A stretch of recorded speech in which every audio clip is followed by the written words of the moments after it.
Lohana cultural foundation of ટોરન્ટોના બધા જ પદાધિકારીઓ, બધા જ સભ્યો અને સમસ્ત સમાજ, ટોરન્ટો ખાતે રહેલો સંપૂર્ણ લોહાણા સમાજ અને અન્ય સમાજના સૌ ભારતીય ભાઈ બહેનોને આદરપૂર્વક જય શ્રી કૃષ્ણ, જય સિયારામ અને દેવ દિવાળીની મંગલમયી વધાઈ. આજે ભગવાનના તુલસી મહારાની સાથે વિવાહ થયાની કથા છે. જે પ્રમાણે ફાઉન્ડેશનના પદાધિકારીઓને ગમે છે એ પ્રમાણે અનેક લોકોએ યુટ્યુબ ઉપર મારી ચેનલમાં તુલસી મહારાનીનો જે મહિમા છે ખૂબ સાંભળ્યો છે. એ લોકોને એવું મન થયું કે 3, 4, 5 વિડીયોઝની અંદર તુલસી મહારાનીનો જે મહિમા છે એને એક જ વિડીયોમાં કરી આપો તો કેવું સારું. તો એ બહાને અમને પણ પુરાણોના દર્શન કરવાનો અવસર પ્રાપ્ત થયો. એના માટે એ લોકોનો આભાર. અને આવો આપણે સૌ મળીને વિશેષ બીજી ચર્ચા ન કરતા તુલસી મહારાનીનો મહિમા જે ભગવાન વેદવ્યાસે ભિન્ન ભિન્ન પુરાણોમાં લખ્યો છે, આપણે સૌ એનું દર્શન કરીએ. મારી પાસે નારદ પુરાણ છે, સ્કંદ પુરાણ છે, પદ્મ પુરાણ છે, બ્રહ્મવૈવર્ત પુરાણ છે. તો આ બધા પુરાણોમાં અને એના સિવાય પણ અનેક સ્થાનોમાં તુલસી મહારાનીનો મહિમા હશે જ.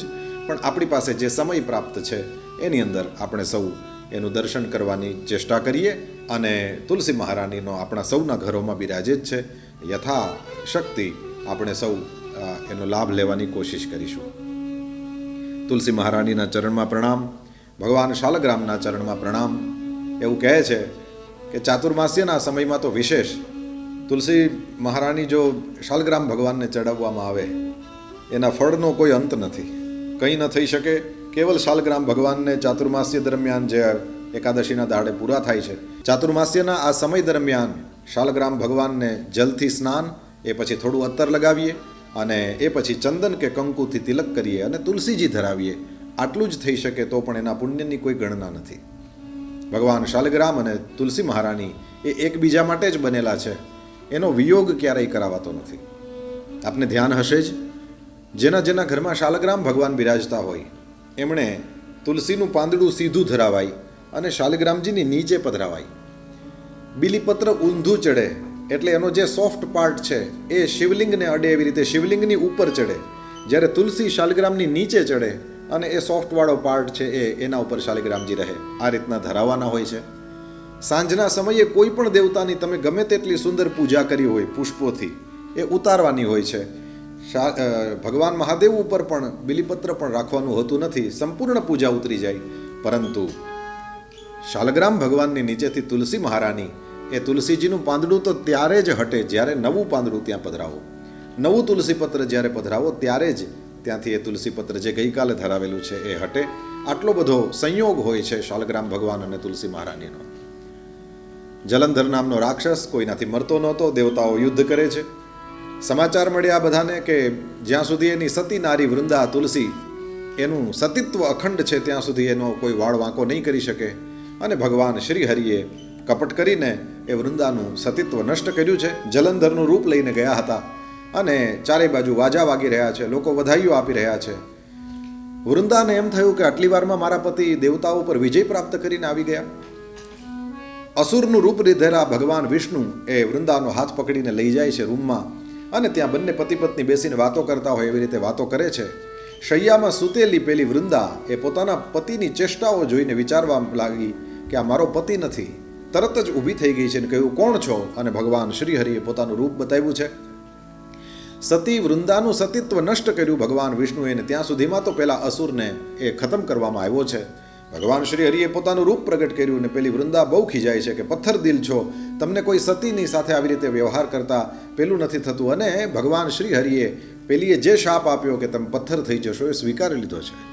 ભગવાન સર્વેશ્વર છે, સૌના સ્વામી છે, એમણે આવી રીતે સતી વૃંદા શાપ આપે અને પોતે શાલગ્રામ ભગવાન થઈ જાય અને એમ કરીને સમસ્ત જીવોનું, મારું તમારું સૌનું કલ્યાણ થઈ જાય એવો એક અદ્ભુત ઉપક્રમ કર્યો છે. કોઈ વસ્તુ તમારે કરવી હોય તો એના માટે કંઈ ને કંઈ લીલા કરવી પડે તો થાય, એના વિના એમને ના થાય. તમે જોયું હશે કે ગૌશાળા માટે ફાળો લખાવતા હોય, વૃદ્ધાશ્રમ માટે કરતા હોય, આમ તેમ. તો આટલી મોટી પ્રજા બેઠી હોય ત્યાં પેલા 2-4 મોટા માણસો હોય એ ખરેખર અથવા તો ખોટા પણ બોલે કે અમારા તરફથી આટલા $, લખી લો ને અમારા તરફથી આટલા $, લખી લો. પછીથી બીજા બધા શરૂ થાય. એટલે કંઈક લીલા તો કરવી પડે, એનાથી પછી આગળ જઈને આપણે જે કામ કરવું છે તે સિદ્ધ થતું હોય છે. તો આવી રીતના ભગવાન શ્રી હરિ મારા તમારા ઉપર કૃપા કરવા માંગતા હતા એમ જ માનવાનું રહે, કારણ કે એમાં આપણો ઘણો મોટો ફાયદો થયો અને સતી વૃંદાના શ્રાપને સ્વીકારીને ભગવાન શ્રી હરિ શાલગ્રામ થયા છે. અદ્ભુત મહિમા શાલગ્રામ ભગવાનનો છે. કહે છે કે સર્વત્ર જે પરમાત્મા વ્યાપ્ત છે, યત્સ્યાત સર્વત્ર સર્વદા. શ્રીમદ ભાગવત કહે છે પરબ્રહ્મ પરમાત્મા તો સર્વત્ર છે, સર્વદા છે. એ સર્વત્ર અને સર્વદા રહેલા પરમાત્મા, હંમેશા અને બધી જગ્યાએ રહેલા પરમાત્મા શાલગ્રામ શિલાની અંદર વિશેષ રૂપે પોતાનો પ્રભાવ એ બતાવતા હોય છે. શક્ય હોય તો ઘરની અંદર શાલગ્રામ ભગવાન રાખવા જોઈએ. પદ્મપુરાણની આજ્ઞા છે પુરુષ લોકોથી જ શાલગ્રામની શિલાની સેવા થાય, તો એ પ્રમાણે સ્નાન વગેરે જે કરવાનું છે તે પુરુષ લોકો કરે. બાકી તુલસીજી તો બંને સાથે મળીને જ સત્યનારાયણની કથામાં વિષ્ણુ સહસ્રનામથી જ્યારે તુલસી દલ અર્ચન થાય ત્યારે પતિ પત્ની બંને બેઠા હોય તો તુલસી દલથી અર્ચન કદાચ કરે આ બહેન લોકો તો કદાચ વાંધો ના હોવો જોઈએ. કોઈ કારણ હશે આવો નિયમ પણ એની અંદર આપવામાં આવ્યો છે એની પાછળ. તો ભગવાન શાલગ્રામ થયા અને તુલસી મહારાણી બની ગઈ પેલી વૃંદા. ભગવાન શ્રી હરિએ એને કહ્યું છે કે રાસની અંદર પણ તારી હાજરી હશે, વૈકુંઠની અંદર પણ તું મારી પ્રિયા થશે. અને આ પ્રમાણે ભગવાન શ્રી હરિએ ખૂબ કૃપા કરી વૃંદા ઉપર. તુલસી કેટલી પવિત્ર, કેટલી મહાન, અને તુલસી ભગવાનને કેટલી વહાલી. આવો આપણે સૌથી પહેલા શ્રી નારદજી પાસે જઈએ અને નારદજીને કહીએ કે નારદ પુરાણની અંદર તમે જે વર્ણન કરેલું છે તદનુસાર અમને સમજાવો કે આ તુલસીજીનું મહાત્મ્ય શું છે.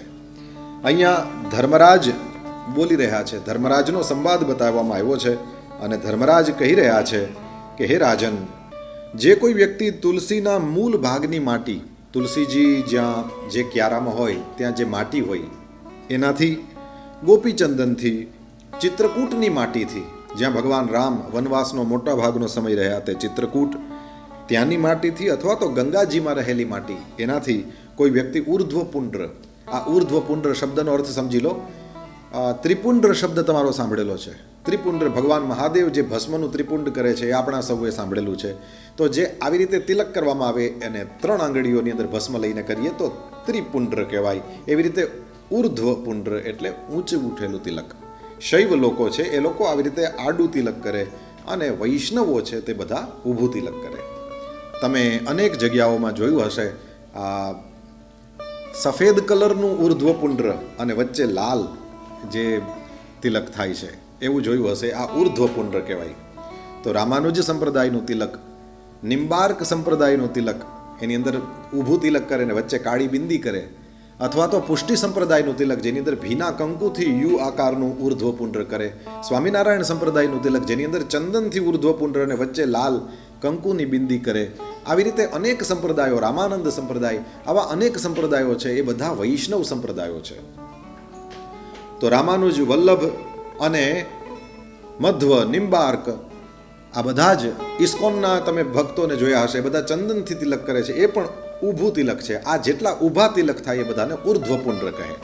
તો આ બધી વસ્તુ તુલસીજીના ક્યારામાં રહેલી જે માટી છે એનાથી, ગોપીચંદનથી, ચિત્રકૂટની માટીથી, અથવા તો ગંગાની માટીથી જે કોઈ વ્યક્તિ ઉર્ધ્વપુંડ્ર તિલક લગાવે એને જે પ્રાપ્ત થનારું પુણ્ય ફલ છે એનું કોઈ વર્ણન ના કરી શકે. જે કોઈ વ્યક્તિ તુલસીના જ્યાં છોડ લાગેલા છે ત્યાં કેવલ ચાબખી ભરીને આમ એક ખોબા જેટલું પાણી પણ કદાચ કોઈ વ્યક્તિ એ તુલસીના છોડવાને પાઈ દે છે તો કહે છે કે એ ક્ષીરસાગર નિવાસી ભગવાન વિષ્ણુ સાથે ત્યાં સુધી નિવાસ કરે છે જ્યાં સુધી ચંદ્રમા અને તારા આકાશમાં રહે છે. અને એ પછી કહ્યું જ્યારે ચંદ્રમા અને તારાનો લય થઈ જાય એવે સમયે એવો જીવ જેણે તુલસીજીના છોડવાઓને પાણી પાયું છે એ ભગવાન વિષ્ણુની સાથે એનો લય થઈ જાય છે. જે બ્રાહ્મણોને કોમલ તુલસી દલ અર્પણ કરે છે, નારદ પુરાણમાં એવું લખ્યું છે કે 3 પેઢીઓ સાથે એનો બ્રહ્મલોકમાં નિવાસ થાય છે.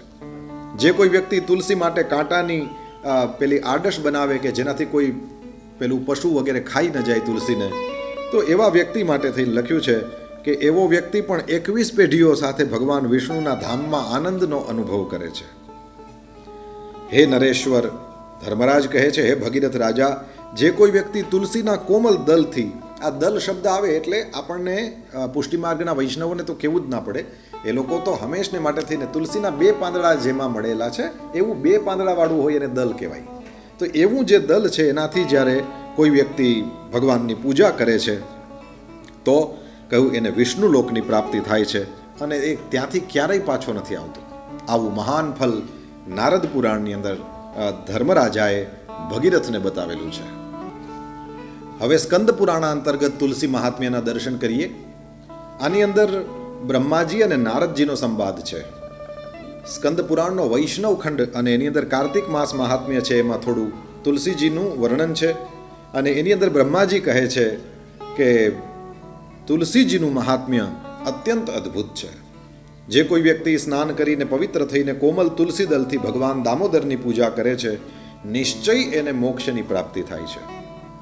પછી કહે છે કે જે કોઈ વ્યક્તિ તુલસીજીના અડધા પાંદડાથી, આવું તો આપણને એમ લાગે આ તો કન્સેશનમાં હદ થઈ ગઈ, અડધા પાંદડાથી લખ્યું છે, તુલસીજીના અડધા પાંદડાથી પણ જો કોઈ વ્યક્તિ રોજ ભક્તિપૂર્વક ભગવાનની પૂજા કરે, ભક્તિપૂર્વક અંડરલાઈન, જે કોઈ વ્યક્તિ ચાહે તુલસીજીનું અડધું જ પાંદડું ઉપલબ્ધ હોય પરંતુ રોજ ભગવાનની ભક્તિપૂર્વક પૂજા કરે, તો કહે છે કે એ ભગવાન જેની એ પૂજા કરી રહ્યો છે એટલે કે વિષ્ણુ ભગવાન એ સ્વયં આવીને દર્શન આપે છે.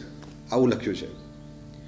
કહે છે તુલસીજીનું મહાત્મ્ય છે એ પાપોનો નાશ કરે છે, પુણ્યની વૃદ્ધિ કરે છે. પોતાની લગાવેલી તુલસી, કોઈ વ્યક્તિ તુલસીજીના છોડને વાવે તો કહે છે એ પોતાના મૂળિયાનો જેટલો વિસ્તાર કરે છે એટલા 1000 યુગો સુધી મનુષ્ય બ્રહ્મલોકમાં પ્રતિષ્ઠિત થાય છે. સ્કંદ પુરાણકાર કહે છે જે કોઈ વ્યક્તિ તુલસી સંયુક્ત જલની અંદર સ્નાન કરે તો એ સમસ્ત પાપોથી મુક્ત થઈ જાય, વિષ્ણુ ભગવાનના લોકમાં આનંદનો અનુભવ કરે છે. એટલે કે સ્નાન કરવા સમયે, આ દેવી ભાગવતમાં પણ લખેલું છે, સ્નાન કરવા સમયે તુલસીજીનું 1-2 પાંદડા તમારા પાણીના પાત્રની અંદર, જેમાંથી તમે ડોલ કે જ્યાંથી સ્નાન કરતા હો ત્યાં નાખી દીધા તો એ સમસ્ત પાપોનો વિનાશ કરે છે. સમસ્ત તીર્થોમાં સ્નાનનું ફલ પ્રાપ્ત થાય છે. એ પછી કહ્યું કે જે કોઈ વ્યક્તિ વાવવા માટે થઈને તુલસીજીના છોડવાઓનો સંગ્રહ કરે છે અને લગાવીને એને તુલસીજીનું વન તૈયાર કરી દે છે, કહે છે એ ખાલી તુલસીજીના છોડને વાવવા માત્રથી પાપોથી મુક્ત થઈ જાય છે, બ્રહ્મ ભાવનો પ્રાપ્ત કરે છે. જેના ઘરની અંદર તુલસીજીનો બગીચો વિદ્યમાન હોય એનું એ ઘર એ તીર્થ સમાન છે. યમરાજના દૂતો ત્યાં ક્યારેય આવતા નથી. તુલસીનું વન એ સમસ્ત પાપોને નષ્ટ કરવાવાળું પુણ્યમય છે, અભીષ્ટ કામનાઓને આપવાવાળું છે. જે કોઈ શ્રેષ્ઠ મનુષ્ય તુલસીજીનો જો બગીચો લગાવે તો કહે છે યમરાજને ક્યારેય જોતા નથી. જે કોઈ વ્યક્તિ તુલસીના લાકડાથી બનેલી ગંધને ધારણ કરે છે, પર કરવામાં આવતા કોઈ પણ પાપ એના શરીરનો સ્પર્શ પણ કરી શકતા નથી. જ્યાં તુલસી વનની છાયા છે, તુલસીજીનો છાંયો જ્યાં પણ છે, કહે છે ત્યાં જ પિતૃઓની તૃપ્તિ માટે શ્રાદ્ધ કરવું જોઈએ. જેના મુખમાં, કાનમાં અને મસ્તક ઉપર તુલસીજીનું પાંદડું હોય એના ઉપર યમરાજ પણ કદી એ નજર નાખી શકતા નથી. હું કોઈ સમયે દ્વારકાજીમાં ભણતો હતો ત્યારે મેં ત્યાં અમારા એક પૂજ્ય પંડિતજી છે, એમને મેં જોયા છે, એ ઠાકોરજીના ચરણમાં સમર્પિત કરેલી તુલસીજીને સદા પોતાના મસ્તક ઉપર ધારણ કરેલા દેખાય. એમના વાળમાં આપણે જોઈએ તો તુલસીનું પાંદડું હોય, વાળ ઓછા એટલે તરત જ આપણને દેખાઈ જાય. એ પોતાના મસ્તક ઉપર તુલસીજીને ધારણ કરે, કાન ઉપર તુલસીજીને ધારણ કરી શકાય, મુખમાં તો લઈ શકાય, આપણે સૌ જાણીએ છીએ. આવું કોઈ પણ વ્યક્તિ તુલસીજીને આવી રીતના મુખમાં કે કાન ઉપર કે મસ્તક ઉપર આવી રીતના જે કોઈ વ્યક્તિ ધારણ કરે છે એના ઉપર કહે છે યમરાજ પણ કદી એ દૃષ્ટિ નાખી શકતા નથી. તો યમરાજના દૂતોનો તો સવાલ જ નથી. જે કોઈ વ્યક્તિ પ્રતિદિન આદરપૂર્વક તુલસીજીની મહિમાનું શ્રવણ કરે છે એ સમસ્ત પાપોથી મુક્ત થઈ જાય અને બ્રહ્મલોકની પ્રાપ્તિ કરે. એક સમયની વાત છે, કાશ્મીર દેશની અંદર હરિમેધા અને સુમેધા નામના 2 બ્રાહ્મણો હતા. ભગવાન વિષ્ણુની ભક્તિમાં સંલગ્ન, સમસ્ત પ્રાણીઓ પ્રત્યે દયા કરનારા, સમસ્ત તત્વોનો યથાર્થ મર્મ સમજવાવાળા અને બંને બ્રાહ્મણો એક સમયે તીર્થયાત્રા માટે નીકળ્યા છે. એમાં એક જગ્યાએ એ લોકોએ તુલસીનું વન જોયું. ત્યારે સુમેધાએ તુલસીના એ દિવ્ય વનને જોઈને એની પરિક્રમા કરી અને ભક્તિપૂર્વક પ્રણામ કર્યા છે. સુમેધાએ પ્રણામ કર્યા તો એનો ભાઈ હરિમેધા એણે પૂછ્યું કે તુલસીજીનું આવું કંઈ મહાત્મ્ય હોવું જોઈએ, આનું કંઈ ફળ હોવું જોઈએ. એટલે ઉત્સુકતાથી અને ખૂબ પ્રસન્નતાથી વારંવાર પૂછ્યું કે હે બ્રહ્મન, હે ભાઈ, મને એ કહો કે બીજા કેટલા બધા દેવતાઓ છે, તીર્થો છે, વ્રતો છે, મુખ્ય બ્રાહ્મણો છે જે પૂજ્ય છે, પરિક્રમા કરવા યોગ્ય છે, દંડવત કરવા યોગ્ય છે, તમે આ તુલસી વનને પ્રણામ કેમ કર્યા? અને એ જગ્યાએ સુમેધા કહે છે કે આમ તો અત્યારે અહીંયા તડકો છે, જરા આપણે વડલાના ઝાડની નીચે જઈને બેસીએ, પછી હું તમને શાંતિથી વાત કરું. અને બંને ભાઈઓ ત્યાં જાય છે. પછી વાત કરતા એ સુમેધાએ હરિમેધાને કહ્યું કે બ્રાહ્મણ દેવતા એવું છે કે પૂર્વકાળની અંદર દુર્વાસાએ શાપ આપેલો ઇન્દ્રને અને એ શ્રીથી નષ્ટ થઈ ગયેલો. ભાગવતની કથા આપ સૌએ સાંભળી હશે. અને એ પછીથી ભગવાનની આજ્ઞાથી બધા દેવતાઓએ અને દાનવોએ મળીને સમુદ્રનું મંથન કર્યું હતું. અને એ સમુદ્રનું મંથન, ક્ષીરસાગરનું મંથન કરતાં એમાંથી ઐરાવત હાથી, કલ્પવૃક્ષ, અપ્સરાઓ, લક્ષ્મી, ચંદ્રમા, ઉચ્ચૈહિશ્રવા ઘોડો, કૌસ્તુભ મણિ અને ધન્વંતરી રૂપ સ્વયં ભગવાન શ્રી હરિ પણ પ્રગટ થયેલા. ભગવાન શ્રી હરિ પ્રગટ થયા છે અને એમના હાથની અંદર અજરતા અને અમરતા પ્રદાન કરવાવાળો એક અમૃત કલશ હતો. એમને જોઈને બધા અત્યંત પ્રસન્ન થયા અને એ બધાને જોઈને ભગવાન શ્રી હરિ પણ અત્યંત પ્રસન્ન થયા છે. પ્રસન્નતામાં પણ ક્યારેક આંસુ નીકળી જાય. આપણા સૌને ખબર છે, બહુ હસે એને ઘણી વખત આંખમાંથી આંસુ નીકળી આવે.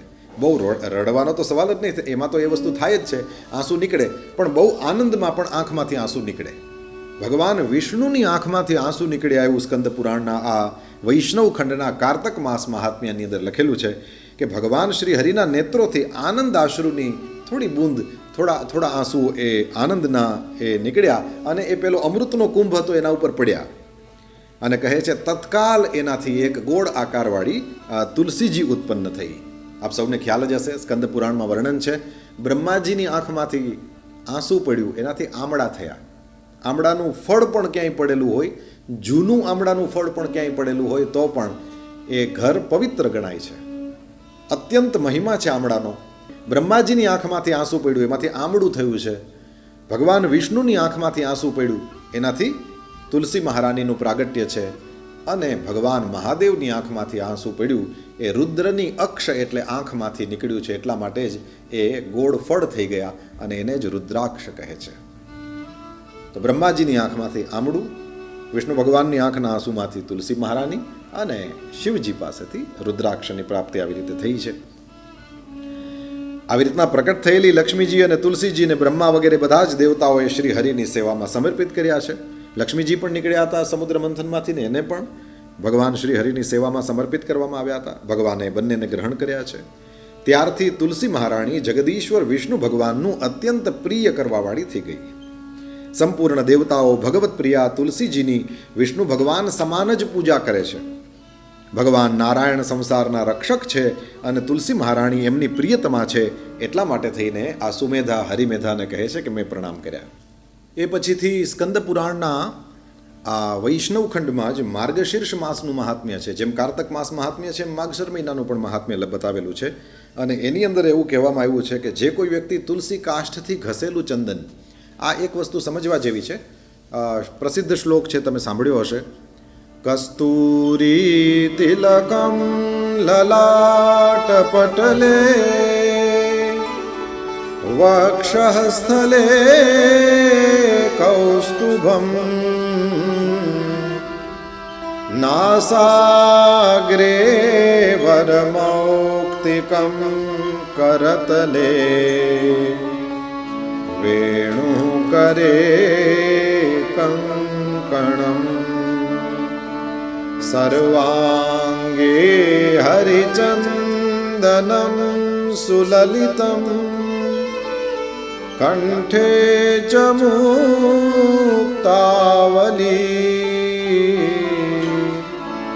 ગોપસ્ત્રી પરિવેષ્ટિતો વિજયતે ગોપાલચૂડામણિ.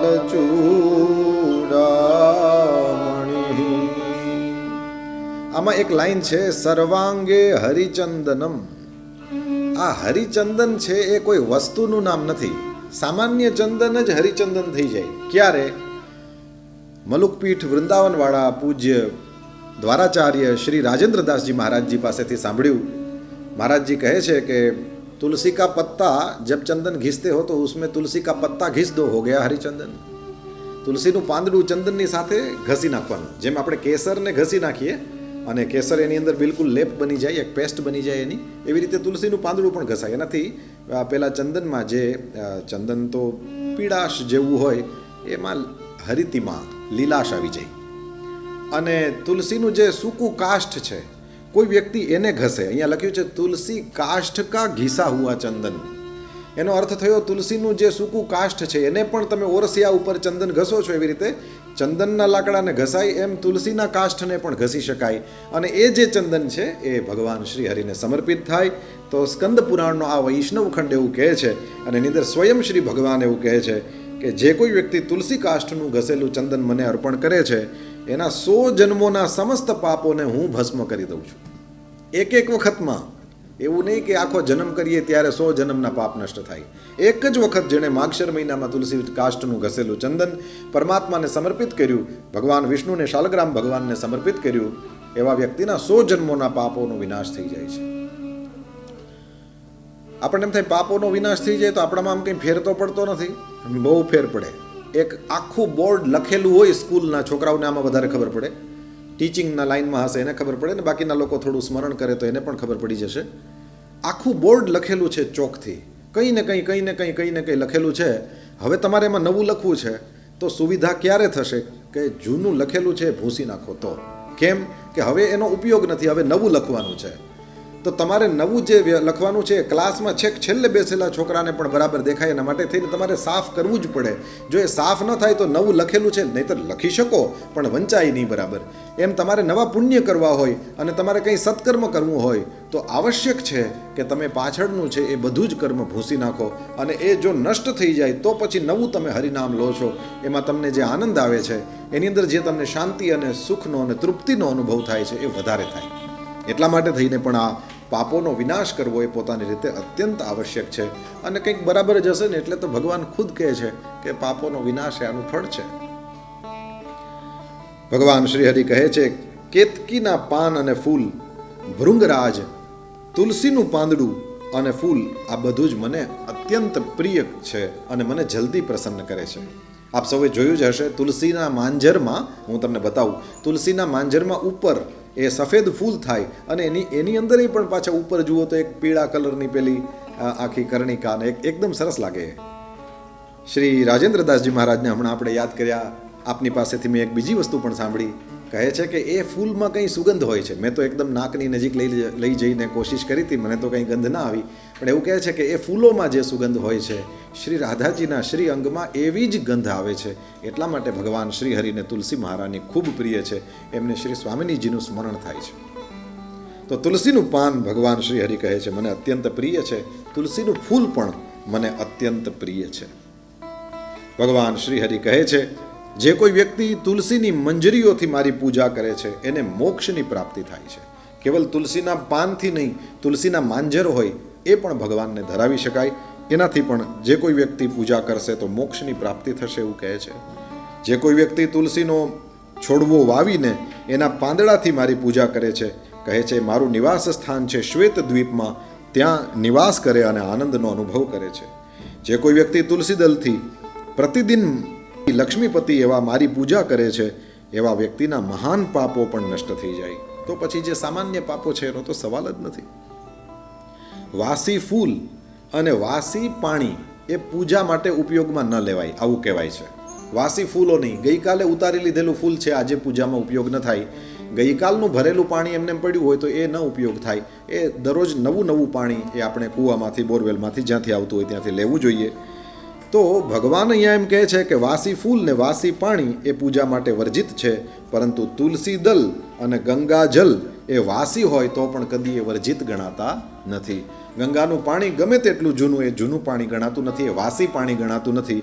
એવી રીતે તુલસીજી એ ગઈકાલના ઉતારેલા હોય કે પરમ દિવસના કે એના પહેલાંના અમુક દિવસો એવા છે જે દિવસે તુલસી ન તોડાય, તો પછી આવતીકાલે સમજો તુલસીજી નથી તોડાતા તો આપણે આજે જ આવતીકાલ માટે તોડી રાખીએ અને એ પછી એના દ્વારા ભગવાનની પૂજા કરીએ. આ પ્રમાણે આપણે કરી શકીએ છીએ. ભગવાન શ્રી હરિ સ્વયં પોતાના મુખે આજ્ઞા કરે છે, કહે છે બિલ્વપત્ર, શમીપત્ર, ચમેલીનું પાંદડું, કમલ અને કૌસ્તુભ મણી કરતાં પણ તુલસી દલ ભગવાન શ્રી હરિ કહે છે મને વધારે પ્રિય છે.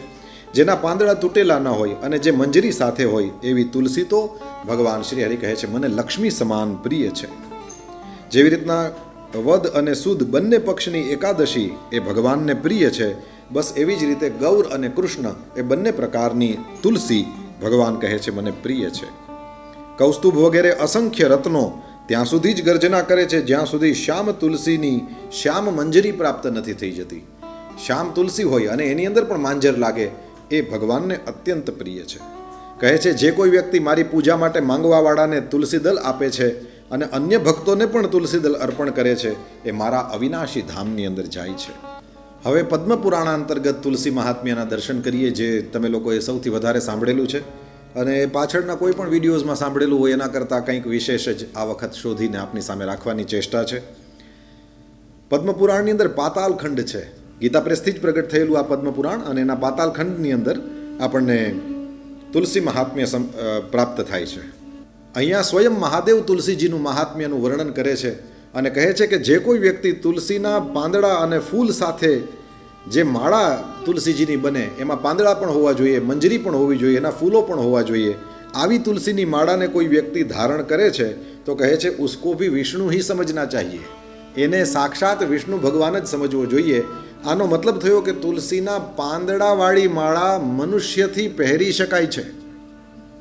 ભગવાનના પ્રસાદ રૂપે જ લેવાની હોય, એવી રીતના આપણા માટે બનાવીને આપણે પહેરી લઈએ એવું તો ના બને, કારણ કે તો પ્રસાદી ના કહેવાય.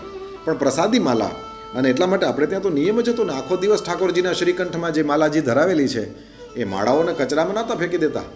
એ જ માળાઓમાંથી ટુકડા કરી કરીને ઘરની સ્ત્રીઓ છે માથામાં સજાવતી હતી. એ કોઈ બહારથી વેણી ગજરા લઈ આવવાના નહોતા. એ જે માળાઓ ધારણ કરવામાં આવે છે મહિલાઓ દ્વારા, હકીકતમાં એ ભગવાનનો જ પ્રસાદ હોય છે. તો અહીંયા લખ્યું છે કે જે કોઈ વ્યક્તિ તુલસીના પાંદડા અને ફૂલ સાથેની જે માલા છે એને ધારણ કરે છે તો એ સાક્ષાત વિષ્ણુ જ છે. તુલસીની લાકડીના, તુલસી કાષ્ઠના રુદ્રાક્ષ જેવડા નાના નાના દાણા બનાવી અને એના દ્વારા તૈયાર કરેલી માલાને કંઠમાં ધારણ કરીને વ્યક્તિએ ભગવાનની પૂજા કરવી જોઈએ. જેમ રુદ્રાક્ષ ધારણ કરેલો વ્યક્તિ શિવ પૂજા કરે, એવી જ રીતના તુલસીની માળા ધારણ કરેલો વ્યક્તિ એ વિષ્ણુ ભગવાનની પૂજા કરે. ભગવાનને ચડાવેલી તુલસીની માળાને મસ્તક ઉપર ધારણ કરે, ભગવાનને અર્પણ કરવામાં આવેલા ચંદન દ્વારા પોતાના અંગો ઉપર ભગવાનના નામ લખે. જો તુલસીના લાકડાની બનેલી માળાઓથી અલંકૃત થઈને મનુષ્ય દેવતાઓ અને પિતૃઓના પૂજનનું કાર્ય કરે તો કરોડ કરોડ ગણું ફળ પ્રાપ્ત થાય છે. જેણે તુલસીની માળા પહેરેલી છે અને દેવ પૂજા કરે, પિતૃઓનું તર્પણ કરે કે શ્રાદ્ધ કરે, કરોડ કરોડ ગણું ફળ પ્રાપ્ત થાય છે. જે કોઈ વ્યક્તિ તુલસીના કાષ્ઠની બનેલી માળા એ ભગવાન વિષ્ણુને અર્પણ કરીને પછી ફરીથી પ્રસાદ રૂપમાં એને ભક્તિપૂર્વક ધારણ કરે છે તો એના સમસ્ત પાપોનો વિનાશ થઈ જાય છે. પાદ્ય વગેરે ઉપચારોથી તુલસીજીની પણ પૂજા થઈ શકે. અને પછી આ મંત્રનું ઉચ્ચારણ કરવાનું છે. યા દૃષ્ટા નિખિલાઘ સંઘશમની સ્પૃષ્ટાવ પુષ્પાવની રોગાણામભિવંદિતા નિરસની સિક્તાંતકત્રાસિની પ્રત્યાસક્તિ વિધાયિની ભગવતઃ કૃષ્ણસ્ય સંરોપિતા ન્યસ્તા તચ્ચરણે વિમુક્તિ ફલદા તસ્યૈ તુલસ્यै નમઃ. તસ્યૈ તુલસ્यै નમઃ. જે દર્શન કરવા માત્રથી સમસ્ત પાપ સમુદાયનો નાશ કરી દે છે, સ્પર્શ કરવાથી શરીરને પવિત્ર બનાવી દે છે, પ્રણામ કરવા માત્રથી રોગોનું નિવારણ કરે, કોઈ વ્યક્તિ જળ સિંચી દે તો યમરાજને પણ ભય પહોંચાડે, આરોપિત એટલે કે વાવવાથી ભગવાન શ્રી કૃષ્ણના સમીપ લઈ જાય અને ભગવાન શ્રી કૃષ્ણના કોઈ ચરણોની અંદર ચઢાવી દે તો એને મોક્ષરૂપી ફલ પ્રાપ્ત કરાવી દે, આવી તુલસી દેવીને આપણા સૌના સાદર નમસ્કાર હો. પછી આગળ જઈને આ જ પાતાળ ખંડની અંદર બ્રાહ્મણ અને ધર્મરાજનો સંવાદ છે. ત્યાં પણ થોડું તુલસી મહાત્મ્ય મળે છે. ધર્મરાજ એ બ્રાહ્મણ દેવતાને કહે છે કે હે બ્રહ્મન, પાંદડાઓની જેટલી જાત છે જગતમાં, અનેકો પ્રકારના વૃક્ષોને, બધા જ વૃક્ષો ઉપર કોઈને કોઈ પ્રકારના પાંદડા લાગેલા હોય, તો પાંદડાની જેટલી જાત છે એ સૌમાં તુલસી એ ભગવાનને સૌથી વધારે પ્રિય છે. પુષ્કર વગેરે જેટલા તીર્થો છે, ગંગા વગેરે જેટલી નદીઓ છે અને વાસુદેવ વગેરે જેટલા જેટલા દેવતાઓ છે એ બધા જ તુલસી દલમાં નિવાસ કરે છે. આ સ્વયં ધર્મરાજ કહે છે. એટલા માટે થઈને તુલસી હંમેશા ભગવાન વિષ્ણુને અત્યંત પ્રિય છે. જેવી રીતના હરડે એ મોટાભાગના રોગોને તત્કાલ હરી લેતી હોય છે, એવી રીતના તુલસી મહારાની પણ દરિદ્રતા, દુઃખ, ભોગ વગેરેથી સંબંધ રાખવાવાળા વધારેમાં વધારે પાપોને હંમેશને માટે થઈને નષ્ટ કરી દે છે, હરી લે છે. તુલસી એ કાળા રંગના પાંદડાવાળી હોય કે લીલા રંગના પાંદડાવાળી, એના દ્વારા શ્રી મધુસૂદનની કોઈ વ્યક્તિ પૂજા કરે તો ભગવાનનો ભક્ત એ નરથી નારાયણ થઈ જાય છે, આવું ધર્મરાજે કહ્યું છે. આના પછી એ જ પદ્મપુરાણના ઉત્તરખંડમાં શ્રી મહાદેવજી અને નારદજીનો સંવાદ છે. ભગવાન મહાદેવ નારદજીને કહે છે કે હે નારદ, સાંભળો, હવે હું તુલસીનું મહાત્મ્ય કહું છું. કોઈ વ્યક્તિ આનું કેવલ શ્રવણ કરશે તો પણ જન્મથી લઈને મૃત્યુ પર્યંત કરેલા પાપોથી છુટકારો પ્રાપ્ત કરી લેશે. તુલસીનું પાંદડું, તુલસીનું ફૂલ, તુલસીનું મૂળ, તુલસીની ડાળી, તુલસીની છાલ, તુલસીનું થડ અથવા તો તુલસીની માટી, આ બધું જ પવિત્ર છે, પાવન કરનારું છે. પત્રમ પુષ્પમ ફલમ મૂલમ શાખા ત્વક સ્કંધ સંગનિતમ તુલસી સંભવમ સર્વમ પાવનમ મૃત્તિકાદિકમ.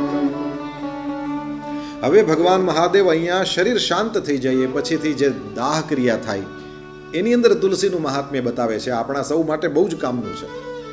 કહે છે કે જેનું મળદું, જેનું એ ડેડ બોડી એ તુલસી કાષ્ઠની આગમાં જો સળગાવવામાં આવે તો એવો વ્યક્તિ વિષ્ણુ ભગવાનના લોકમાં સીધો જ જાય છે.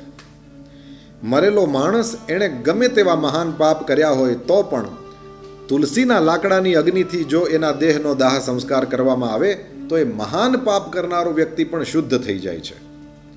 જે મરી ગયેલા વ્યક્તિના સંપૂર્ણ અંગોની અંદર તુલસીના લાકડા રાખી દેવામાં આવે અને એ પછી જો એનો દાહ સંસ્કાર કરવામાં આવે તો એ સમસ્ત પાપોથી મુક્ત થઈ જાય.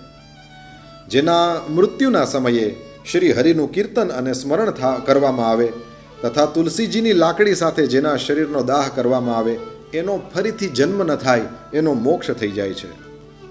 જો દાહ સંસ્કારના સમયે બીજા લાકડાઓની સાથે એકાદું પણ તુલસીનું કાષ્ઠ મૂકી દેવામાં આવે તો કરોડો પાપોથી યુક્ત હોય તો પણ એવા મનુષ્યની મુક્તિ થઈ જ જાય છે.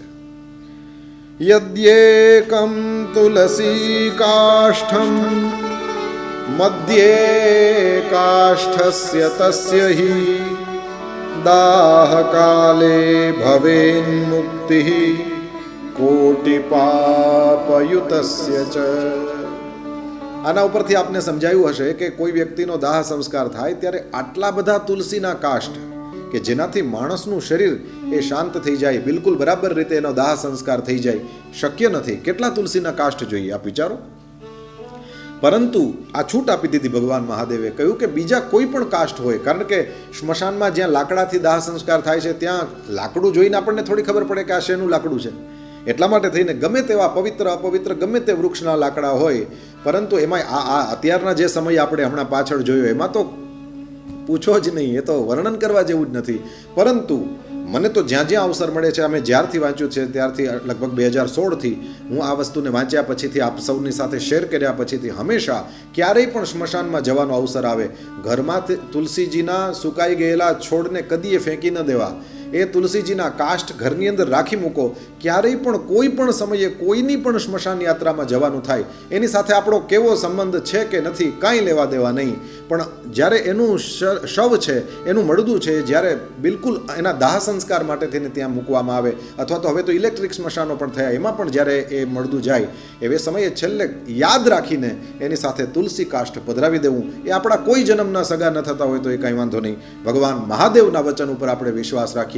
યાદ રાખજો, જ્યારે ગુજરી જાય ત્યારે મહાદેવના ચરણમાં જવાનું હોય છે, અને મહાદેવ પોતે કહે છે કે ગમે તે કાષ્ઠની સાથે અથવા તો વગર કાષ્ઠે એમને જ કોઈ વ્યક્તિના દાહ સંસ્કાર થાય, પણ તુલસીનું લાકડું જો એની સાથે હશે તો એનો મોક્ષ થઈ જ જશે, ચાહે એણે કરોડો પાપ કેમ ન કર્યા હોય. બહુ જ ધ્યાનમાં રાખવા જેવી, અને હું કરું છું એટલે આપને કહી શકું, કરવા જેવી ચીજ છે, કરવી જ જોઈએ. તુલસીના છોડ સુકાઈ જાય, કારણ કે તુલસીજી કંઈ વર્ષોના વર્ષ સુધી લીલી રહે એવું તો ક્યાંક જ બને, પણ તુલસીના છોડ સુકાઈ જાય તો બિલકુલ ચિંતા કર્યા સિવાય એ છોડના એ લાકડાને બરાબર કાપીને નાની નાની લાકડીઓ બનાવીને રાખો. આના અનેક ઉપયોગ છે, આ તો મેં એક કહ્યો, હજી બીજાય આવશે. કહે છે તુલસીની લાકડીથી મિશ્રિત થઈ જાય એટલે બધા કાષ્ઠ પવિત્ર થઈ જાય. સ્વયં મહાદેવ જે ત્રિભુવન ગુરુ છે એનું વચન છે. મહાદેવ કહે છે તુલસીની લાકડી મૂકવાથી બધા જ લાકડા પવિત્ર થઈ જાય. તુલસી કાષ્ઠની અગ્નિથી મૃત મનુષ્યનો દાહ જ્યારે થતો હોય એવે સમયે સાક્ષાત વિષ્ણુ ભગવાનના દૂતો આવે છે અને એ મૃતક મનુષ્ય છે એને વૈકુંઠની અંદર લઈ જાય છે. યમના દૂતો એને લઈ જઈ શકે નહીં. કાંઈ આપણને દેખાતું નથી યમના દૂત આવે છે કે વિષ્ણુના દૂત આવે છે, પરંતુ આપણને એ એટલું તો થઈ શકે આપણાથી કે આપણે તુલસી કાષ્ઠ પધરાવી દઈએ, પછી ઉપરનું ઉપરવાળો જાણે. આપણને આપણાથી થઈ શકે એવું અહીંયાનું છે આપણે સાચવી લઈએ તો પણ બહુ મોટી વાત. કારણ કે કોના ઉપર કેવો ઉપકાર થઈ જાય છે એનાથી, અને એ પુણ્યથી આપણું શું ભલું થાય છે એ આપણને દેખાય નહીં પણ અનુભવાય. આ જરૂર કરવું જોઈએ. કહે છે કરોડો જન્મોના પાપથી મુક્ત થયેલો એ વ્યક્તિ ભગવાન વિષ્ણુની પ્રાપ્તિ કરે છે.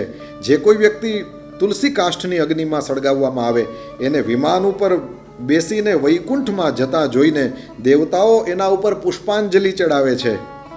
એવા વ્યક્તિને જોઈને ભગવાન વિષ્ણુ અને શિવ સંતુષ્ટ થાય છે એવું સ્વયં મહાદેવજી બોલે છે કે હું પણ એને જોઈને રાજી થાઉં છું. સ્વયં ભગવાન વિષ્ણુ પર રાજી થાય છે અને કહે છે કેમ કે એની સાથે તુલસીજીના કાષ્ઠ પધરાવવામાં આવ્યા છે. પદ્મપુરાણમાં સ્પષ્ટ લખેલું છે શ્રી જનાર્દન ભગવાન એની સામે જાય છે અને એનો હાથ પકડીને એવા વ્યક્તિને પોતાના ધામની અંદર લઈ જાય છે. જે અગ્નિશાલા અથવા તો સ્મશાન ભૂમિની અંદર ઘી સાથે તુલસી કાષ્ઠની અગ્નિ પ્રજ્વલિત થાય, અગ્નિશાલા મતલબ યજ્ઞકુંડ જ્યાં હોય ત્યાં પણ જો ઘી સાથે એ તુલસીજીનું કાષ્ઠ પવિત્ર એની એ અગ્નિ પ્રજ્વલિત થાય, અથવા તો સ્મશાન ભૂમિની અંદર પણ ઘી સાથે તુલસી કાષ્ઠની અગ્નિ પ્રજ્વલિત થાય તો ત્યાં જવા માત્રથી, નહીતર સ્મશાનની અંદર જઈને આપણે ઘરે આવીને સ્નાન કરવાનું હોય, અહીંયા લખ્યું છે ચાહે સ્મશાનમાં પણ જો એ ઘી અને તુલસી એ તુલસી કાષ્ઠ જો ત્યાં પેટે તો ત્યાં જવા માત્રથી મનુષ્યોના સમસ્ત પાપોનો વિનાશ થઈ જાય છે. જે બ્રાહ્મણ તુલસી કાષ્ઠની અગ્નિમાં યજ્ઞ કરે છે એ એક એક ભાતનો દાણો જ્યારે હોમતા જાય એની અંદર એને એક એક તલની અંદર અગ્નિષ્ટોમ યજ્ઞનું ફળ પ્રાપ્ત થાય છે એવું લખ્યું છે. જે ભગવાનને તુલસી કાષ્ઠનો ધૂપ આપે છે, તુલસીના કાષ્ઠ પ્રગટ કરો અને એ પછી એની અંદર જ્યારે બરાબર આગ લાગી ગઈ હોય એવે સમયે હવા કરીને એને બુજાવી દો એટલે પછી એ ધૂપ થઈ ગયો તો એ ભગવાનની પાસે રાખી શકાય છે. થોડી વાર માટે જ રહેશે પણ એ થોડીક વાર માટે પણ રહે તો પણ ચાલે. અહીંયા લખ્યું છે જે વ્યક્તિ ભગવાનને તુલસીના લાકડાનો ધૂપ આપે છે એના ફળ સ્વરૂપે 100 યજ્ઞનું અનુષ્ઠાન અને 100 ગાયોનું દાન કરવાનું ફળ પ્રાપ્ત થાય છે. આ જેટલી વાર કરો એટલી વાર 100 યજ્ઞ 100 ગાયના દાનનું ફળ પ્રાપ્ત થતું જાય છે. આ ખિસ્સામાંથી નથી કહેવાતું, પદ્મ પુરાણમાં લખ્યું છે, સ્વયં ભગવાન મહાદેવનું વચન છે. જે કોઈ વ્યક્તિ ભગવાનને તુલસી કાષ્ઠનો ધૂપ આપે છે એના ફળ સ્વરૂપે 100 યજ્ઞના અનુષ્ઠાન અને 100 ગોદાનનું પુણ્ય પ્રાપ્ત કરે છે. જે કોઈ વ્યક્તિ તુલસીની લાકડીની આંચથી ભગવાનનું નૈવેદ્ય તૈયાર કરે, પહેલાં તો સગડીને એ બધું જ ચાલતું હતું, એના ઉપર જ રસોઈ બનતી હતી, તો ભગવાનનું નૈવેદ્ય જ્યાં તૈયાર થતું હોય એવી જગ્યાએ તુલસીજીનું એક નાનકડું કાષ્ઠ પધરાવી દેવામાં આવે અને એવી રીતે નૈવેદ્ય તૈયાર કરવામાં આવે તો એનું એ અન્ન જો થોડુંક એવું પણ ભગવાન કેશવને અર્પણ કરી દીધું કોઈ વ્યક્તિએ તો મેરુદાન સમાન ફલની પ્રાપ્તિ થાય છે. મેરુ સમાન અન્નદાનનું ફલ મળે છે. જે કોઈ વ્યક્તિ તુલસી કાષ્ઠની આગથી ભગવાન માટે દીવો પેટાવે, આ તો બધાને બહુ ખબર છે, અનેક વખત તમે સાંભળ્યું છે પણ રિપીટ થઈ જાય, અહીંયા આવ્યું છે એટલે તુલસીની લાકડી છે એનાથી દીવો પેટાવવો. હવે તુલસીની લાકડી તો કંઈ દિવાસળીની જેમ પેટે નહીં, તો શું કરવું? તો દિવાસળીથી જ આપણે દીવો પેટાવી શકીએ. અને પેલા લોકો તો કંઈક પેલા એવા લાઇટરે આવી ગયા છે કે એનાથી દીવો કરતા હોય છે. તમારી પાસે જે સગવડ હોય, પણ એની સાથે તુલસીનું કાષ્ઠ છે એનો કેવલ સ્પર્શ કરાવી દો. અને એવી રીતે તુલસીનું કાષ્ઠ છે એ જો સ્પર્શ થઈ જાય ને પછી તમે પેલા વાટને એ આગ અડાડો તો તુલસી કાષ્ઠથી પણ એ દીવો પ્રગટ કર્યો કહેવાય. તો તુલસી કાષ્ઠની આગથી ભગવાન માટે થઈને જે કોઈ વ્યક્તિ દીવો પેટાવે છે, અહીંયા લખ્યું છે એને 10 કરોડ દીપદાનનું ફળ પ્રાપ્ત થાય છે. 10 કરોડ દીવા પેટાવો અને એ ભગવાનને અર્પણ કરો, એટલું ફળ પ્રાપ્ત થાય છે કેવલ તુલસી કાષ્ઠની આગથી ભગવાનની સામે દીવો પેટાવો. પદ્મપુરાણ કહે છે આ લોકમાં પૃથ્વી ઉપર એના સમાન બીજો કોઈ વૈષ્ણવ દેખાતો નથી. જે કોઈ વ્યક્તિ ભગવાન શ્રી કૃષ્ણને તુલસી કાષ્ઠનું ચંદન અર્પણ કરે અને એના શ્રી વિગ્રહમાં, ભગવાનના શ્રી વિગ્રહમાં એ ચંદનને ભક્તિપૂર્વક લગાવે છે, આહા, એ વ્યક્તિ હંમેશને માટે શ્રી હરિની સમીપ રમણ કરે છે. જે મનુષ્ય પોતાના અંગમાં તુલસીની કીચડ લગાવે, તુલસીજીના ક્યારામાં જે માટી છે એને લગાવે પોતાના અંગની અંદર. જે મનુષ્ય પોતાના અંગમાં તુલસીની કીચડ લગાવીને, તુલસીની એ માટી લગાવીને પછી ભગવાન વિષ્ણુનું પૂજન કરે તો 1 દિવસ પૂજા કરે અને 100 દિવસ સુધી પૂજા કરી હોય એવું ફળ પ્રાપ્ત થાય છે. જે કોઈ વ્યક્તિ પિતૃઓના પિંડ મૂકે, શ્રાદ્ધ કરીએ ત્યારે આપણે પિતૃઓના નિમિત્તે ભાતના પિંડ મૂકતા હોઈએ છીએ, તો જે કોઈ વ્યક્તિ પિતૃઓના પિંડની અંદર તુલસીનું પાંદડું મૂકે, બધા બ્રાહ્મણોને આ આદત હોય છે, હંમેશને માટે થઈને બધા પિંડ ઉપર તુલસીનું પાન એ લોકો મુકાવતા હોય છે. પછી તલ છે, જવ છે, દર્ભ છે, એવી બીજી વસ્તુઓ પણ હોય, પણ તુલસીનું પાંદડું હોય જ. તો કહે છે કે જે પિતૃઓના પિંડની અંદર તુલસી દલ એ લગાવીને પછી જ્યારે પિતૃઓને એનું દાન કરે છે તો એના દીધેલા એ 1 દિવસના પિંડથી પિતૃઓને 100 વર્ષો સુધી તૃપ્તિ બની રહે છે. કહે છે તુલસીના પેલા થડ પાસે જે માટી હોય એ માટીને કોઈ વ્યક્તિ શરીરમાં લગાવે અને એનાથી સ્નાન કરે તો એવા વ્યક્તિને તીર્થ સ્નાનનું ફળ પ્રાપ્ત થાય છે. જે કોઈ વ્યક્તિ તુલસીના નવા માંજરથી ભગવાનની પૂજા કરે છે અને એને અલગ અલગ પ્રકારના ફૂલોથી પૂજા કરવાનું ફલ પ્રાપ્ત થાય છે એવું લખ્યું છે. અને જ્યાં સુધી સૂર્ય અને ચંદ્ર રહે છે ત્યાં સુધી એના પુણ્યનો નાશ થતો નથી. જેના ઘરની અંદર તુલસી વૃક્ષનો બગીચો હોય એના દર્શન અથવા તો સ્પર્શ કરવા માત્રથી બ્રહ્મ હત્યા વગેરે સમસ્ત પાપોનો વિનાશ થઈ જાય છે. જે ઘર, ગામ અથવા વનમાં તુલસીનું વૃક્ષ છે ત્યાં જગદીશ્વર શ્રી વિષ્ણુ પ્રસન્ન ચિત્ત થઈને નિવાસ કરે છે આવું વર્ણન મળે છે.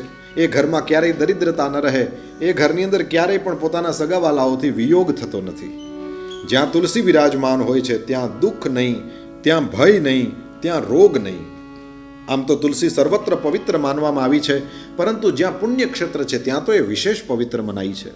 ભગવાનની પાસે પૃથ્વી ઉપર તુલસીજીને કોઈ વ્યક્તિ લગાવશે તો એને હંમેશને માટે થઈને વિષ્ણુપદ એટલે કે વૈકુંઠ ધામની પ્રાપ્તિ થશે.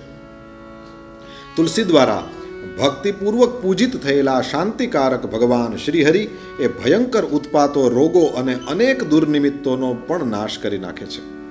જ્યાંથી તુલસીની સુગંધ લઈને હવા ચાલે ત્યાંની 10 દિશાઓ અને 4 પ્રકારના જીવો છે એ પવિત્ર થઈ જાય છે. હે મુનિશ્રેષ્ઠ, મહાદેવજી કહે છે નારદજીને કે હે મુનિશ્રેષ્ઠ, જે ઘરની અંદર તુલસીના થડની માટી પણ કદાચ પડી હોય તો ત્યાં પણ સમસ્ત દેવતાઓને કલ્યાણમય ભગવાન શ્રી હરિ હંમેશને માટે સ્થિત રહે છે. હે બ્રહ્મન, તુલસી વનની છાયા એ જ્યાં પડે ત્યાં પિતૃઓની તૃપ્તિ માટે થઈને તર્પણ કરવું જોઈએ. હે નારદજી, જ્યાં તુલસીનો સમુદાય, તુલસીના અનેક છોડવા હોય ત્યાં કરેલું પિંડદાન એ પિતૃઓને માટે થઈને અક્ષય થાય છે. તુલસીની જડમાં, તુલસીના જે મૂળ છે એની અંદર બ્રહ્માનો નિવાસ છે. તુલસીજીના મધ્ય ભાગમાં ભગવાન જનાર્દનનો નિવાસ છે અને જે માંજર છે એમાં શ્રી રુદ્રદેવનો નિવાસ છે. કદાચ પદ્મપુરાણના આ વચનના આધારે જ આપણે ત્યાં એવી પ્રસિદ્ધિ થઈ કે તુલસીજી શંકર ભગવાનને ન ચડે પણ તુલસીના માંજર ચડે.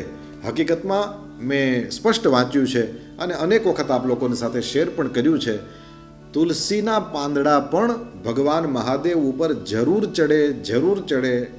ચડે. સ્પષ્ટ લખેલું છે શિવપુરાણમાં કે જે કોઈ વ્યક્તિ ભગવાન મહાદેવ ઉપર તુલસીને ચડાવે છે એને ભોગ મોક્ષ બધાની પ્રાપ્તિ થાય છે. તો મુખ્યત્વે બેલીપત્ર શિવજી ઉપર અને તુલસીજી વિષ્ણુ ઉપર એવી રીતે કહેવાય છે. બાકી વિષ્ણુ ભગવાન ઉપર પણ બેલીપત્ર ચડે, સ્પષ્ટ લખેલું. જે ભીષ્મ પંચક વ્રત કરે, વિશેષ કહેવાનો મારી પાસે સમય નથી, બાકી એની તો વિધિ જ આ છે. એની અંદર વિષ્ણુ ભગવાનની પૂજા થાય છે બેલીપત્રથી અને ભગવાન મહાદેવ ઉપર તુલસીજી ચડે એવું શિવપુરાણમાં સ્પષ્ટ લખેલું છે. તો કહ્યું કે જ્યાં આપણે આ જોઈએ છે તુલસીના માંજર, તો સમજવાનું ત્યાં રુદ્રનો નિવાસ છે. તુલસીજીનો મધ્ય ભાગ છે, એમાં જનાર્દન છે, મૂળમાં બ્રહ્મા છે, ત્રિદેવમયી છે તુલસી. એના કારણે થઈને જ એને અત્યંત પવિત્ર મનાઈ છે. વિશેષતઃ સ્વયં ભગવાન મહાદેવ કહે છે શિવ મંદિરમાં કોઈ વ્યક્તિ તુલસીનો છોડ લગાવે તો એનાથી જેટલા બીજ તૈયાર થાય, માંજરને તમે સુકાઈ ગયેલા માંજરને આવી રીતે ઘસો, એમાંથી બીજ નીકળશે. એ બીજને વાવી દો તો નવી તુલસી તૈયાર થાય. તો કહે છે કે શિવ મંદિરમાં કોઈ વ્યક્તિ તુલસીનો છોડ લગાવે એનાથી જેટલા બીજ તૈયાર થાય એટલા યુગો સુધી મનુષ્ય સ્વર્ગલોકની અંદર નિવાસ કરે છે. પાર્વણ શ્રાદ્ધના સમયે શ્રાવણ મહિનામાં સંક્રાંતિના દિવસે કોઈ વ્યક્તિ તુલસીનો છોડ લગાવે તો એના માટે અત્યંત પુણ્યદાયી થઈ જાય છે. જે કોઈ વ્યક્તિ પ્રતિદિન રોજ તુલસી દલથી ભગવાનની પૂજા કરે એ કદાચ દરિદ્ર હોય તો પણ એ ધનવાન થઈ જાય છે. ઘણા લોકો એવું કહી શકે કે અમે તો રોજ તુલસીજી ચડાવીએ છીએ ભગવાનને, અમારામાં તો કંઈ ફેર ના પડ્યો, આમાં રોગ દુઃખ એવું બધું લખ્યું છે એ પણ અમારા ઘરમાં તો અમે જોઈએ છીએ, અથવા તો આ બધા સ્વજનો સાથે વિયોગ ન થાય તુલસી હોય ત્યાં. કદાચ એવો સવાલ કોઈના મનમાં ના આવે, પણ કદાચ આવે તો એટલું સ્મરણ રાખો, તુલસીના દર્શન કર્યા, તુલસીને પ્રણામ કર્યા, એ સમયે આ પ્રકારનો સંકલ્પ હોવો જોઈએ કે મારું દારિદ્ર્ય હે તુલસીમાં તું અહીંયા છે હરી લે. જેવો સંકલ્પ એવી સિદ્ધિ. તમે જે માંગશો એ પ્રાપ્ત થશે, પરંતુ સંકલ્પ તમારો હોવો જોઈએ. ભગવાન શું આપી નથી શકતો, પણ એક વસ્તુ યાદ રાખવા જેવી છે કે માણસમાં ઈચ્છા બહુ, ત્રેવડ કહેવાય નહીં. માણસમાં ઈચ્છાઓ બહુ છે પણ સામર્થ્ય બિલકુલ નથી. જ્યારે ભગવાનમાં સામર્થ્ય અનંત છે, ઈચ્છા બિલકુલ નથી.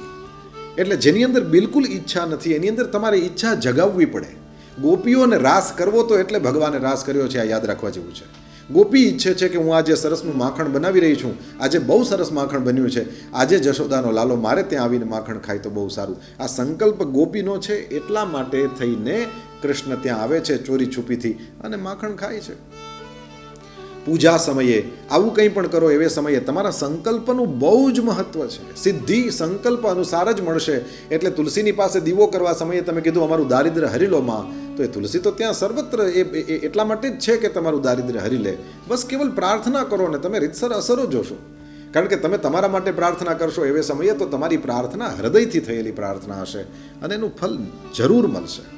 તો જે કંઈ આપણી કામના હોય એ આપણા જે કોઈ ભગવાન હોય એને એમ કહીએ કે તમે અંતર્યામી છો ને તમને બધી ખબર જ છે ને. ખબર છે પણ તું બોલ ને, તને શું વાંધો છે?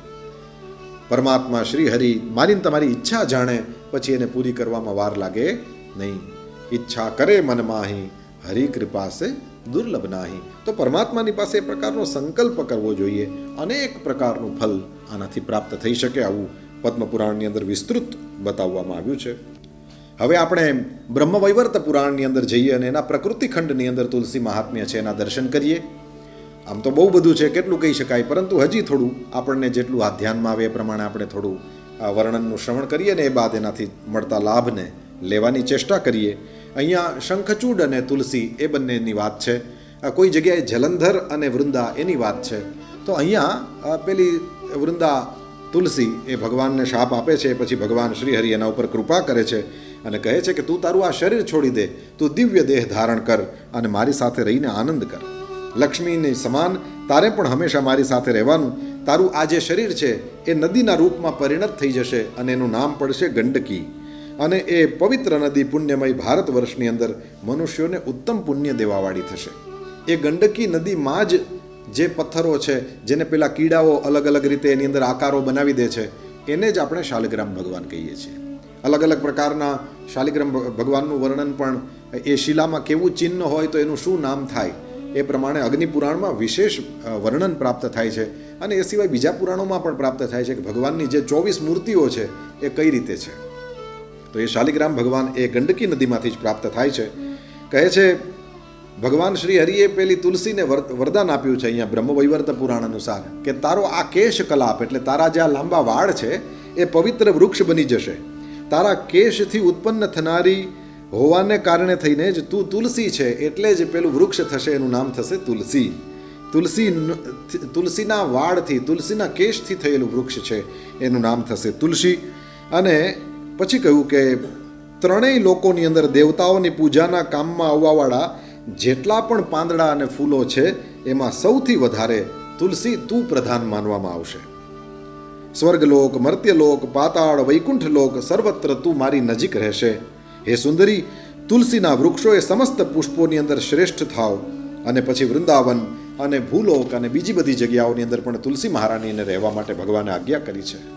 કહ્યું જે કોઈ વ્યક્તિ તુલસી વૃક્ષની નીચેનું સ્થાન છે ત્યાં કોઈ પણ પ્રકારનું કર્મ કરશે તો એ પરમ પવિત્ર સ્થાન, પરમ પુણ્યદાયક સ્થાન, એની અંદર એને પવિત્રતા અને પુણ્યની પ્રાપ્તિ થશે. ત્યાં સમસ્ત તીર્થોની હાજરી હશે, ત્યાં સમસ્ત દેવતાઓનું અધિષ્ઠાન હશે. હે વરાન અને હે તુલસી, મારા ઉપર તુલસીના પાંદડા ક્યારેક ખરીને પડે આવા ભાવથી જ લોકો બધા ત્યાં રહેશે. એટલે જ્યાં તુલસીનું વૃક્ષ છે એની નીચેથી વ્યક્તિ નીકળે ને તુલસીનું પાન એના ઉપર પડે છે તો એને માટે થઈને પુણ્યદાયક છે. કહે છે તુલસીના પાનથી જેનો અભિષેક કરવામાં આવ્યો, જ્યારે કોઈ પણ પૂજા તમે તમારા ઘરે રાખો છો ત્યારે પુણ્ય વાચન થાય અને એની અંદર બ્રાહ્મણો કલશમાં જલ ભરીને નાગરવેલનું પાન છે, તુલસી છે, એનાથી તમારા ઉપર અભિષેક કરે છે, આશીર્વાદ આપે છે. તો એવે સમયે એ જે અભિષેક થઈ રહ્યો છે એમાં જો તુલસીનું પાન પણ આવી ગયું તો અહીંયા બ્રહ્મવૈવર્ત પુરાણ એમ કહે છે કે તુલસીના પાનથી જેના ઉપર અભિષેક કરી દીધો કોઈએ, એણે સમસ્ત તીર્થોની અંદર સ્નાન કરી લીધું. સાથે સાથે સમસ્ત યજ્ઞોની અંદર દીક્ષિત થવાનું ફળ પણ પ્રાપ્ત થઈ ગયું. ભગવાન શ્રી હરિ તુલસીને કહે છે કે હે દેવી, હજારો ઘડા ભરેલા અમૃતથી સ્નાન કરાવવા પછી પણ મને એટલે કે ભગવાન શ્રી હરિને એટલી તૃપ્તિ થતી નથી જેટલી કોઈ મનુષ્યો એ તુલસીનું એક પાન ચડાવી દે તો મને તૃપ્તિ થાય છે.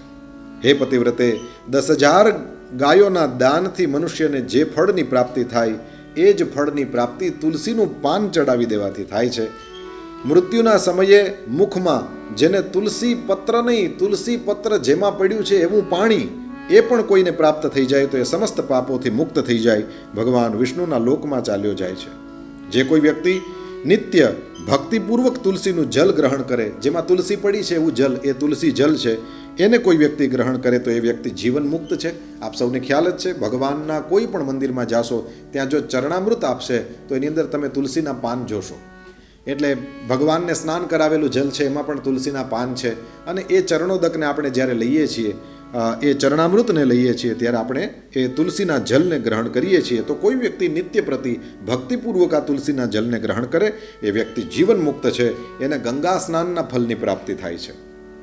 જે મનુષ્ય રોજે રોજ તુલસીનું પાંદડું ચડાવીને મારી પૂજા કરે છે તો તુલસી પત્રથી એણે મારી પૂજા કરી છે એના બદલામાં એને 1,00,000 અશ્વમેધ યજ્ઞનું ફળ પ્રાપ્ત થાય છે. આવું બ્રહ્મવૈવર્ત પુરાણમાં લખેલું છે. જે વ્યક્તિ તુલસીને પોતાના હાથમાં લઈને અથવા તો શરીર ઉપર રાખીને તીર્થમાં પ્રાણનો ત્યાગ કરે એ વ્યક્તિ સીધો જ વિષ્ણુના લોકમાં જાય છે. તુલસી કાષ્ઠની માળાને ગળામાં પહેરેલો ધારણ કરેલો વ્યક્તિ એ પગલે પગલે અશ્વમેધ યજ્ઞનું ફલ પ્રાપ્ત કરે છે, એમાં કોઈ સંદેહ નથી. આવું સ્વયં તુલસીને સ્વયં ભગવાન શ્રી હરિ એટલે કે વિષ્ણુ ભગવાન કહે છે. જે વ્યક્તિ તુલસીને પોતાના હાથ ઉપર રાખીને પ્રતિજ્ઞા કરે છે અને પછી જો કદાચ એ ભૂલથી પ્રતિજ્ઞાનું પાલન ન કરે તો સૂર્ય અને ચંદ્રમાની અવધિ પર્યંત એને નરકમાં યાતના ભોગવવી પડે. હાથમાં તુલસીનું પાંદડું લઈને કદી એ જૂઠી ખોટી પ્રતિજ્ઞા ન કરવી જોઈએ, નહીં તો નરકની પ્રાપ્તિ થાય એવું પણ વર્ણન છે. હવે અમુક દિવસો બતાવ્યા છે જ્યારે તુલસીનું પાન ન તોડાય. એમાં પહેલી છે પૂનમ. પૂનમના દહાડે તુલસી ન તોડવી. બીજી તિથિ બતાવેલી છે અમાસ. અમાસના દહાડે પણ તુલસી ન તોડવી. પછી દ્વાદશી એટલે 12, તે દિવસે પણ ન તોડવી. આ દ્વાદશી જ કોઈ જગ્યાએ એકાદશી પણ હોય છે. ઘણા લોકો એકાદશીના દિવસે તુલસી તોડતા નથી. પછી સૂર્ય સંક્રાંતિ. આખા વર્ષમાં સૂર્યનારાયણ 12 રાશિઓમાં ફરી જાય. એ 12 વખત સંક્રાંતિ થાય. એક સંક્રાંતિ એવી છે જે બહુ પ્રસિદ્ધ છે, એનું નામ મકર સંક્રાંતિ. તો એ એકલી મકર રાશિની સંક્રાંતિ જ વર્ષમાં નથી આવતી, 12 રાશિઓની. એટલે મેષ સંક્રાંતિ, વૃષભ સંક્રાંતિ, એવી રીતે બધી સંક્રાંતિઓ થાય. સૂર્ય એક રાશિને છોડે અને બીજી રાશિમાં જાય એને કહેવાય સંક્રાંતિ. સૂર્ય સંક્રાંતિનો દિવસ હોય તે દિવસે પણ તુલસી ન તોડવી. તો પૂનમ, અમાસ, 12, સૂર્ય સંક્રાંતિનો દિવસ. પછી લખ્યું છે મધ્યાહ્ન કાલ, બપોરે 12 વાગ્યાનો સમય થઈ ગયો એવે સમયે તુલસીજી ન તોડાય. રાત્રિના સમયે પણ તુલસીજી ન તોડાય. બંને સંધ્યા, સવારની સંધ્યા કહેવાય કે જેની અંદર આપણે સારી રીતે ધ્યાન કરવાનો સમય, સંધ્યા. તો એ સંધ્યા સમય એટલે સાંજ નહીં, રાત્રિ પૂરી થઈ રહી છે ને સવાર આવી રહી છે એને પણ સંધ્યા કહેવાય. જેમાં સંધિ તે સંધ્યા. અને જે દિવસ પૂરો થઈ રહ્યો છે ને રાત્રિ શરૂ થઈ રહી છે તો એને પણ સંધ્યા કહેવાય. આ બંને સંધ્યા સમયે પણ તુલસીજીને તોડાય નહીં એવું લખ્યું છે. પછી અશૌચના સમયે, તમે પવિત્ર નથી એવા સમયે પણ તુલસી ન તોડો. તેલ લગાવીને, જે કોઈ વ્યક્તિએ માથામાં તેલ લગાડેલું છે, પેલી માલિશ કરીને નાહવા માટે તૈયાર થયો છે, એ તો તેલ લગાડેલું છે એના શરીર ઉપર તો પણ નહીં. વગર નાહે ધોયે પણ તુલસીજી ન તોડાય. રાત્રિના સમયે એ પેલા સૂવા માટે આપણે જે કપડાં પહેરેલા હોય એના એ કપડાં હજી પહેરી રાખેલા છે ને આપણે સ્નાન નથી કર્યું, આવા સમયે તુલસીજી તોડવાની મનાઈ છે. પછી કહે છે હે સાધ્વી, ભગવાન શ્રી હરિ તુલસીજીને કહે છે હે સાધ્વી, શ્રાદ્ધ, વ્રત, દાન, પ્રતિષ્ઠા અને દેવાર્ચન માટે થઈને તુલસી પત્ર એ ગમે તેટલા વાસી હોય 3 રાત્રિ સુધી તો બિલકુલ એને વાસી ગણવા જ નહીં. અને એવા વ્યક્તિ એ તુલસી પત્રનું લઈને એનાથી ભગવાનની પૂજા કરી શકે છે. પૃથ્વી ઉપર અથવા તો પાણીમાં પડેલું અને વિષ્ણુ ભગવાનને અર્પણ કરી દીધેલું તુલસી પત્ર પણ બીજા કામ માટે, ફરીથી ભગવાનને તો ચડાવવા માટે નહીં, પરંતુ એની મેળે નીચે જમીન ઉપર પડી ગયું હોય તો એને ધોઈ લો, એ બીજા કામમાં તમે ઉપયોગ કરી શકો છો. જેમ કે આપણા સ્નાનના પાત્રની અંદર આપણે તુલસી પધરાવીને પછી સ્નાન કરવું છે, તો એની અંદર એ પૃથ્વી ઉપર પડી ગયેલું, એની મેળે પડી ગયેલું એ પાંદડું લઈને એનો ઉપયોગ કરી શકાય. પાણીમાં પડી ગયેલું એ લઈને વિષ્ણુ ભગવાનને તો ન ચડાવીએ, પરંતુ એને ધોઈને આપણે એનો ઉપયોગ ફરીથી કંઈ કરવો હોય તો કરી શકીએ છીએ. અને ત્રીજું, શ્રી વિષ્ણુ ભગવાનને સમર્પિત કરેલી જે તુલસી છે એનો પણ આપણે ફરીથી વિષ્ણુ ભગવાનની પૂજામાં તો ઉપયોગ ના કરીએ, પરંતુ ધોઈ લીધા પછી બીજા કાર્યોની અંદર એનો ઉપયોગ જરૂર થઈ શકે છે. એ શુદ્ધ માનવામાં આવે છે. આવું ભગવાને કહ્યું, ભૂગતમ તોય પતિતમ યદ્દત્તમ વિષ્ણવે સતી શુદ્ધમ ચ તુલસી પત્રમ ક્ષાલનાદ અન્ય કર્મણી. બીજા કામમાં એનો ઉપયોગ થઈ શકે છે. તો આવી આ મહાન પવિત્ર એવી તુલસી મહારાની મહાસાધ્વી છે. તુલસી રૂપથી વૈકુંઠની અંદર ભગવાનની નજીક રહે છે, ગોલોકની અંદર પણ ભગવાનની નજીક રહે છે, લક્ષ્મી સમાન સન્માનિત થાય છે, અને ગોલોકની અંદર રાસની અંદર ભગવાનના દ્વારા સન્માનિત થયેલી તુલસીજી રહે છે. આવી તુલસીનું અનંત મહાત્મ્ય છે. થોડુંક એવું આપણે સૌએ ગાયું, આપ સૌ એનું શ્રવણ કર્યું, અને એનાથી જે કંઈ લાભ પ્રાપ્ત કરી શકાય એ જરૂર કરજો. અને એના દ્વારા આપણે ભગવાનની ભક્તિ પ્રાપ્ત કરીએ. એના દ્વારા આપણને સૌને ભગવાનની ભક્તિ પ્રાપ્ત થાય, અને ભગવાનની ભક્તિથી પાછા ભગવાન જ પ્રાપ્ત થાય, અને વળી પાછા આપણે એનું તુલસીથી જ અર્ચન કરીએ.